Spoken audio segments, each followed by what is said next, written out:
Hi there. Today we're going to look at Pluto and the dwarf planets. Now, Pluto was discovered in 1930 by the American observer Clyde Tombaugh at the Lovell Observatory in Flagstaff, Arizona, based on predictions by Percival Lovell, the director of the observatory who sadly died before it was discovered. It's named after the Roman god of the underworld, and Disney renamed Mickey Mouse's dog, which had originally been called Rover, in honor of the first American discovered planet. Now, Pluto is a long way from the Sun, nearly 6 billion kilometers out. And little was known about its size or its surface conditions until 2015, when NASA's New Horizons space probe made a close flyby of Pluto. And New Horizons showed that Pluto has a diameter of 1,473 miles, 2,370 kilometers, less than a fifth the diameter of the Earth and only about 2/3 as wide as our Moon. Pluto has mountains that reach as high as 3,500 meters, 11,000 feet, comparable to the Rocky Mountains, while methane and nitrogen ice cover much of its surface. It's one of the coldest places in the solar system, at roughly minus 225 degrees Celsius. And its highly elliptical orbit takes it sometimes over 50 times as far out from the Sun as Earth. It actually gets closer to the Sun than Neptune for at least 20 years of its orbital period, giving it a 248 Earth-year long orbit. This will not happen again for over 200 years. It last happened between 1980 and 1999. Pluto and its major moon Charon are similar in size and are just 19,640 kilometers apart. And their orbit is unlike most planets and moons, because both Pluto and Charon orbit a point in space that lies between them, a bit like a binary star. And for this reason, scientists refer to Pluto and Charon as a double dwarf planet. And then they have the other moons, Styx, Nix, Kerberos and Hydra, Hydra being the most distant, orbiting the pair. Well, it was during the 2006 IAU General Assembly in Prague that the world's astronomers gathered and decided for the first time what a planet actually was. And they defined it as an object orbiting around the Sun that has enough mass for its self-gravity to turn it into a sphere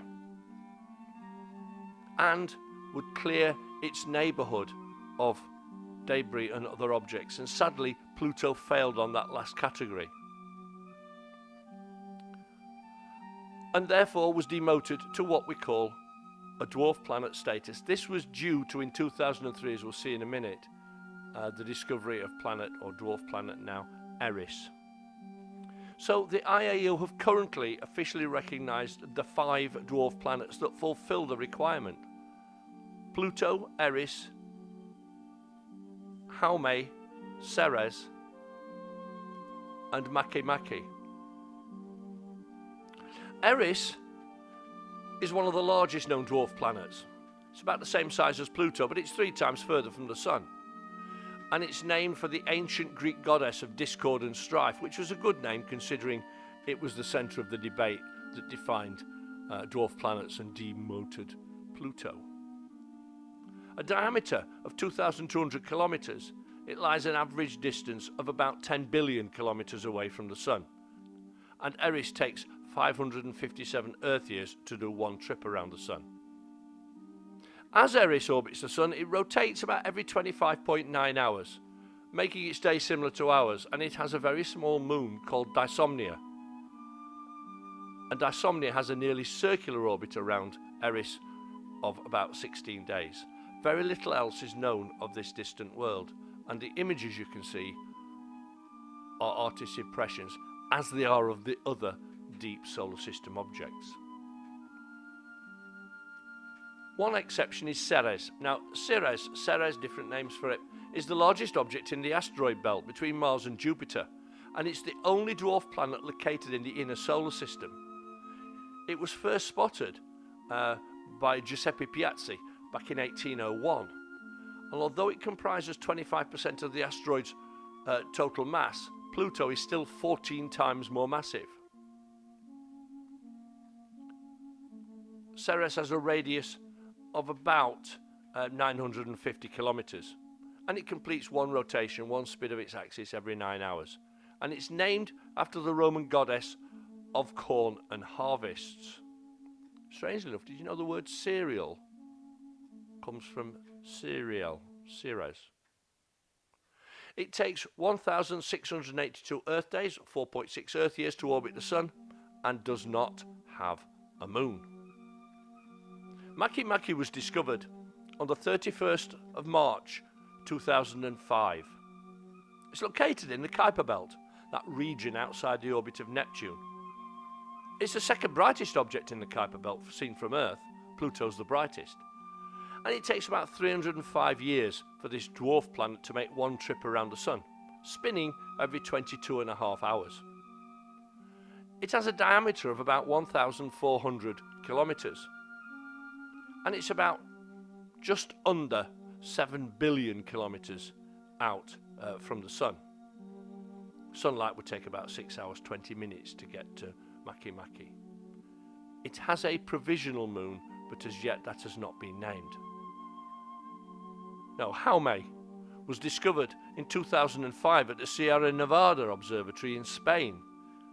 It's one of the fastest rotating objects in the solar system, spinning so fast its equatorial bulge makes the dwarf planet look like a rugby or American football. Its diameter is about 800 miles, 1,200 kilometers, and it lies an average distance of about 6.5 billion kilometers from the Sun. Haumea takes 285 Earth years to make one trip around the Sun,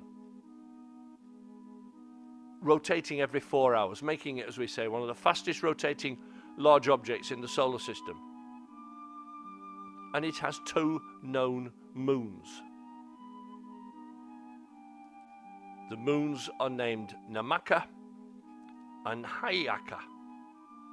I hope I pronounced those correctly. Well, those are the 5 classified dwarf planets. Now let's have a look at some of the other objects in the trans-Neptunian system, the area beyond the solar system. Objects that could possibly be classified as dwarf planets at some point in the future. And the first one is Sedna, which was discovered on the 14th of November 2003 at the Mount Palomar Observatory. It's named after the Inuit goddess of the sea who, according to legend, lived in the depths of the Arctic Ocean, and it lies beyond the Kuiper Belt at the edge of what is theorized to be the Oort cloud. Estimated to be between 1,300 and 1,700 kilometers in diameter, it's about 75% the size of Pluto. And scientists have shown that its surface is made up of nitrogen, methane, and water ice, and maybe a few other compounds. And it's a striking red colour. It takes the planetoid roughly 10,500 years to complete one journey around the Sun. Now, Orcus was discovered on February the 17th, 2004, and it has a diameter of about 950 kilometres, and its moon, Vanth, has a diameter of about 300 kilometres. Orcus, like other deep solar system bodies, is very cold, about minus 240 degrees C.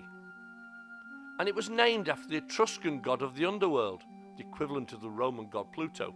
Vanth was the Etruscan goddess who guided souls of the dead to the underworld. And at an average distance of about 6.5 billion kilometres, it takes 245 years to complete one orbit, about the same as Pluto. And finally, the latest object to be discovered, an object which currently doesn't have a name. Its nickname is Goblin, because it was discovered on Halloween, but its official name is 2015 TG387, and very little is known about the world. It's about 300 kilometers in diameter, and we know it takes a long time to orbit the Sun, between 33 to 36,000 years. The last time it was closest to the Sun, we were coming out of an ice age. At its closest to the Sun, it's about 1.2 billion kilometres away, and at its furthest about 3.45 billion kilometres. So it's a very, very deep object. And that's pretty much all we know about Goblin, as it's only recently been discovered. Well, I hope you enjoyed that trip out through the deep solar system and the objects that we are constantly now finding in the orbit beyond Neptune. Well, thank you for watching. I hope you found it both useful and interesting. The aim is to release new programs about every week or so. So if there's something you wish me to cover, please let me know and I'll do my best to provide a program, a video on the subject. And once again, thank you for watching, and please subscribe, as subscriptions matter. And if you enjoyed the show, pass the message on. Let other people know where I am. And once again, thank you for watching, and see you next time.